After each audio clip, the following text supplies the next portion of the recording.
Diumenge farcit de partits a la ciutat esportiva Dani Jarque. A les 12 juguen l'Espanyol B davant l'Alcoyano i el femení, que afronta un partit transcendental contra el Màlaga. A les 5, per tancar la jornada, torn per al juvenil A, que rep el Gimnàstic de Manresa.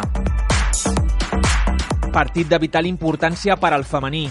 Després de la dimissió de Joan Bacardit, Salvador Jaspe s'estrena a la banqueta davant el Màlaga, penúltim classificat i rival directe en la lluita per la permanència. Jaspe té molt clar quines son las claus para tornar a guanyar. El único rival somos nosotros, que depende de cómo salgamos al campo, podemos competir mejor o peor.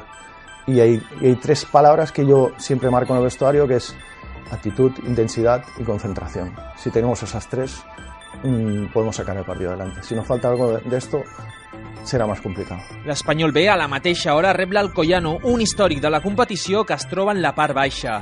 Els de David Gallego, que han aconseguit 9 dels 12 punts en la segona volta, volen seguir sumant davant un rival que necessita un bon resultat per allunyar-se del descens. Es un rival muy intenso. Es un rival que disfruta muchísimo defendiendo, tener muy claro que la primera línea de presión de ellos es muy intensa y tenemos que intentar superarla. Bueno, una buena prueba también para ver el talento individual de nuestros jugadores para salir de esa presión. Per últim, però no menys important, el juvenil A de Moisés Hurtado. Els blanquiblaus defensen el liderat davant un rival perillós i amb un bon nivell futbolístic. Moy avisa que els 8 partits que queden són vitals.